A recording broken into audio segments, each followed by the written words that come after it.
yesterday we were discussing the idea that the government going against the fact that the JCVI did not recommend mandating or jabbing 12-year-olds to 15-year-olds. Now the government saying that they may well continue ahead anyway.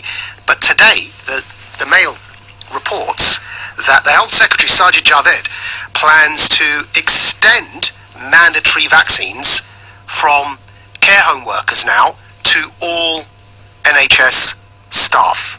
That's reported in the Mail today. That's why I call it the never-ending story, because this idea of mission creep, this idea that it would never have stopped with, I mean, how do I put this in a way that doesn't sound like too petulant? But frankly, honestly, I am exasperated. I've lost I've lost all ability not to sigh and look at this situation and wonder why people cannot see what many of us have been attempting to warn people about. It began talking about shifting goalposts. It began, as I said yesterday, with 2 weeks to stop the spread. And then it became about protecting the NHS, when actually the NHS is meant to protect us. From 2 weeks to stop the spread to protecting the NHS, it became about don't kill granny and stay indoors. From there, it was just until we are able to vaccinate all the vulnerable, which is grandpa and grandma and anyone with a pre-existing condition. From there, it became, look, we have to do all of the over 40s to make sure that we can arrive at a level of protection in society. Then it was, we have to vaccinate all adults because we need herd immunity, which, as Sweden kind of demonstrated, you could do in a different way. But until that was happening, we were all in lockdown.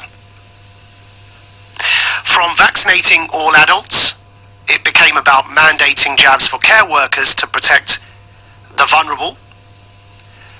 And then from there, it continued to vaccinating 16-year-olds with the U-turn that the JCVI made, if you recall. And then, now, they want to vaccinate 12 to 15-year-olds. It's even being floated that 12 to 15-year-olds may not require parental consent because of Gillick competence, subject to legal challenge. And now Sajid Javid, the Health Secretary,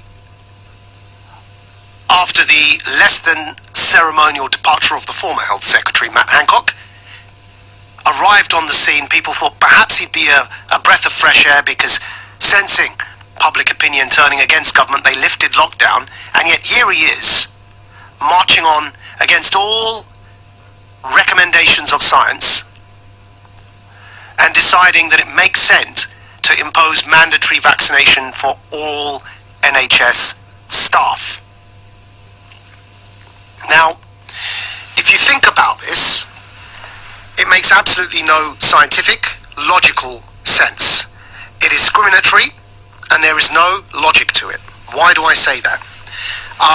And I plead with you to listen carefully to what I say and not react emotionally thinking I'm an anti-vaxxer. What I'm trying to do is explain what the latest evidence indicates about the vaccines and their efficacy, both in terms of infection and transmission terms, and then relate it to mandatory vaccine passports, vaccine mandates. What I'm not talking about is choose not to get jabbed or choose to get jabbed. I have always maintained my belief in the principle that choosing to vaccinate is a decision based upon informed consent that only the individual can make. I am double jabbed. And scientifically speaking, being double jabbed, it still remains the case that you are likely to be affected by reduced symptoms if you were to contract COVID. Having said that, and that's scientifically speaking, so let's continue in the scientific vein. Scientifically speaking, though the vaccinated are less severely infected by COVID, the latest data, both the Oxford study, which is an incredibly extensive study, and real-world data from Israel, indicate the following. This is, the sentence I'm about to utter, is genuinely the latest state of play, according to the research, on waning vaccine efficacy against the Delta variant, both in infection and transmission terms. This is currently where the science stands. As reported by Reuters, and as reported by multiple Bloomberg, multiple media outlets, all of which, by the way, I regularly post on my social feeds, so that everybody can see what I'm referencing. The latest status of waning vaccine efficacy against the Delta variant of COVID is as follows. The vaccinated, yes, are less severely infected. However, they are more likely to become infected in the first place. Once they are infected, which is more likely for the double jabbed when it comes to the Delta variant, once they are infected with a similar viral load to the unvaccinated, and yet can transmit COVID more easily than those who have recovered from a natural infection. And natural recovery from an infection is more wide-ranging and lasts longer than vaccine-induced immunity. That, dear listeners, is the latest evidence and science on waning vaccine efficacy when it comes to transmission and infection for the Delta variant. I'm going to read that one more time for you. The vaccinated are less severely infected, but they are more likely to become infected in the first place, with a similar viral load to the unvaccinated, if they are infected, and they can transmit COVID more easily than those who recovered from infection naturally, and natural recovery is more wide-ranging and lasts longer than vaccine-induced immunity. And what I am referencing all of that on is the latest Oxford study, as reported by Reuters themselves, and real-world data coming from Israel, the most vaccinated country in the world. The article in Reuters reporting on the Oxford study, many of you would have heard of this Oxford study anyway, but still, from Thursday, August the 19th, 2021, published by Reuters, headlined, British study shows COVID-19 vaccine efficacy wanes under Delta. The real-world data coming from Israel indicating all of this as well is very well established and reported widely in multiple outlets. But of course, you could, if you wanted to, just refer to news articles in Bloomberg and other mainstream outlets. The point about the fact that the vaccinated are more likely to become infected with Delta in the first place, if you go to Professor of Harvard Medical School, Martin Kulldorff's Twitter feed, he's a professor in Harvard Medical School of Disease Surveillance Methods, Infectious Disease Outbreaks, Vaccine Safety.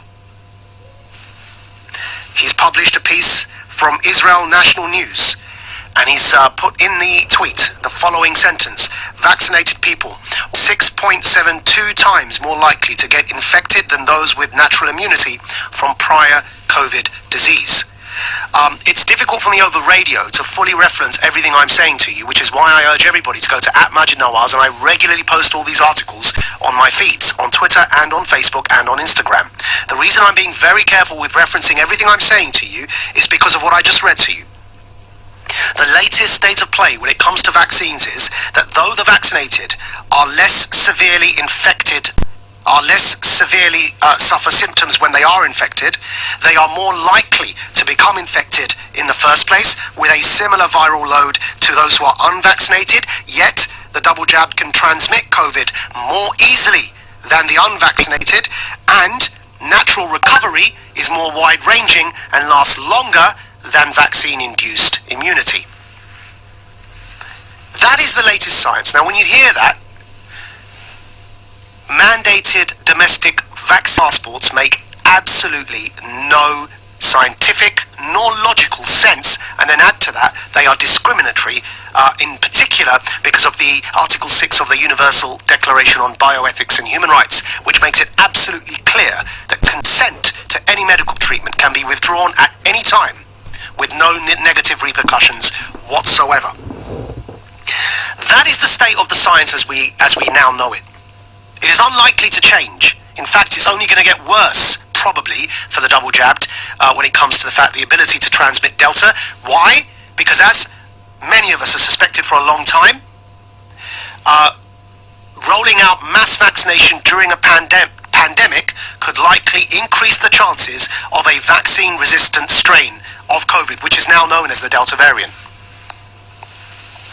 So when you hear all of this and you understand that to say that I want to impose vaccine passports on cinemas, nightclubs, theatres, NHS staff everywhere and care homes to stop transmission, when the science indicates that it not only does not stop transmission, but the double jabbed are more likely to transmit it and more likely to become infected in the first place, then you realise it's no longer about the science. It is no longer about the science.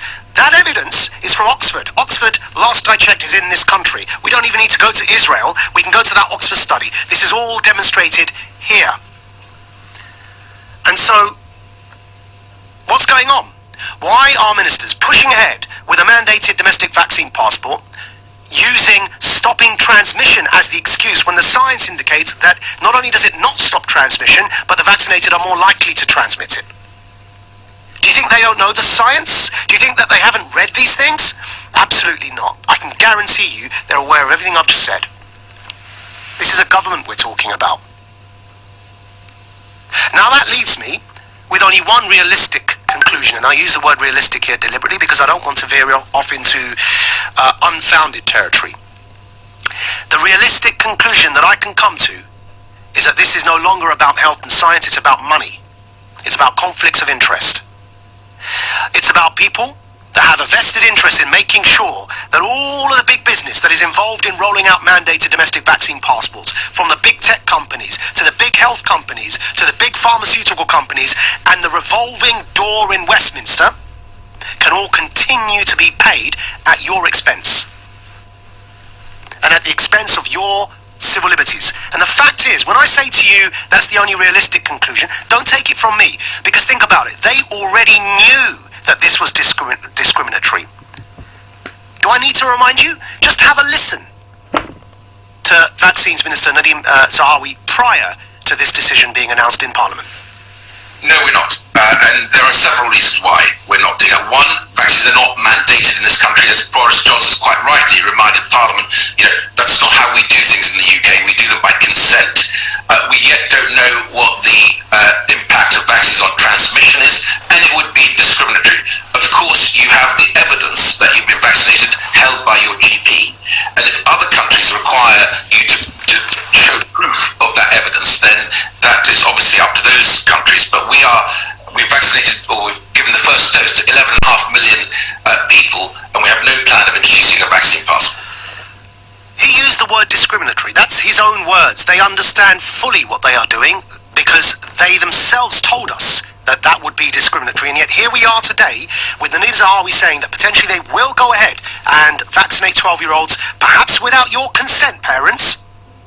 That's what's being said, as it's being reported in the press today.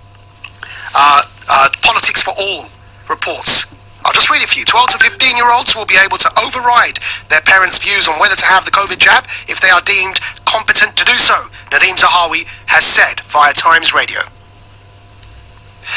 So not only did you hear him there admit the vaccine passports being mandated would be discriminatory, now he's saying that he wants to roll them out. He's also saying that they will extend this to all NHS care staff,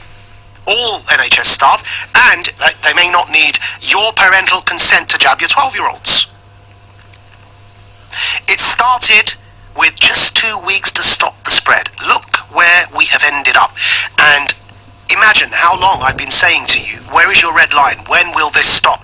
Absolute power. Power corrupts, and absolute power corrupts absolutely. And people thought I'd gone crazy when I used to say to you, I know what tyranny feels like. Please understand, I'm trying to defend you. And here we are. Now, do you think he's going to stop with all NHS staff? Then it will be all the catering companies and all the cleaners that provide the hospitals will have to be jabbed, which will mean the catering industry, hospitality and cleaning services will then start instituting mandatory jab policies for their staff because they can't afford to lose the government contracts. Then it will be all government offices, and then all contracts. Private companies that contract to any government office will not be able to afford to lose those government contracts, will mandate them for all their staff. And before we know it, you have a situation in this country where you're in a papers, please society. Is that the kind of country you want to live in? That's why I keep saying resist. You're listening to Majid Nawaz here on LBC for the regular week.